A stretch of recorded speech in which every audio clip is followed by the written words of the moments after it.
Aujourd'hui, c'est une journée donc, de présentation d'un outil pédagogique.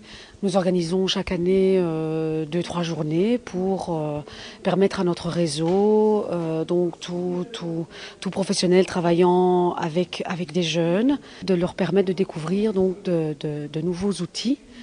De nouveaux outils qui abordent tous des aspects liés à l'immigration, à la différence, à l'autre, au respect. Je vais, la dame de la Croix-Rouge va arriver, je vais la laisser animer. Est-ce que vous pourriez nous parler un petit peu de l'outil que vous présentez aujourd'hui?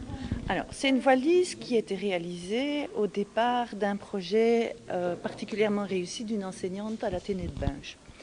Alors, elle est partie de différents outils que nous avions proposés dans des formations antérieures et elle les a adaptés. Alors, contre toute attente, l'inspection, donc son inspectrice a vu le travail terminé, était totalement enthousiaste et a demandé à reconstituer l'équipe qui avait soutenu cette enseignante pour pouvoir formaliser les différents outils.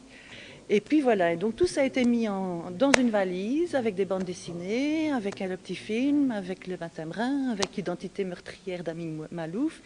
Et donc l'idée, c'est de pouvoir, pour les animateurs, personnes relais, enseignants, instituteurs, etc., prendre la valise et être totalement autonome pour pouvoir réaliser le même parcours, à savoir sensibiliser aux relations à la rencontre de l'autre, à la rencontre du réfugié, à la rencontre du sans-papier, et essayer de voir sur le fond, qu'est-ce qui se cache derrière l'actualité, les amalgames, etc. Donc des histoires vraies d'hommes et de femmes qui souffrent, et des enfants aussi parfois.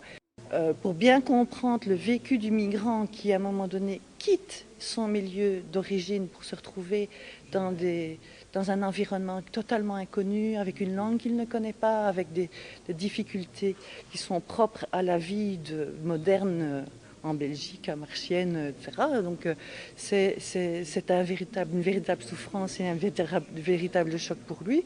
Et donc ce premier exercice servait un peu à essayer de faire preuve d'empathie par rapport à ces situations-là. Nous avons ensuite réalisé des bandes dessinées, donc on prend des photographies de migrants et on doit raconter, les participants doivent raconter leur histoire. D'où ils viennent, pourquoi sont-ils là, quelles sont les raisons pour lesquelles ils sont arrivés ici. Et donc ça fait de jolies petites histoires. Il y en a une très jolie avec une histoire d'amour, c'est mignon comme tout. Et puis c'est surtout des problèmes de guerre, des problèmes de violence, et des gens qui fuient pour de véritables raisons. Qu'est-ce qui vous a attiré dans la présentation de l'outil de ce matin? C'est le fait qu'on travaille justement avec diverses populations. Donc il est toujours intéressant d'avoir des outils, peut-être se préparer à certaines questions de certains de nos jeunes. Donc c'est ça que la formation ici m'intéressait, quoi.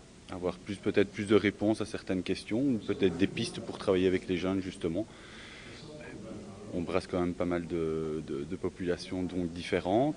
Et partant de là, il y a peut-être une manière de travailler avec certaines populations qui ne s'applique pas avec d'autres. Donc voilà, c'est une piste de travail essentiellement. Arrêtez d'amalgamer, de dire ils sont tous pareils, etc. Il y a vraiment des situations qui méritent qu'on leur porte attention. Voilà.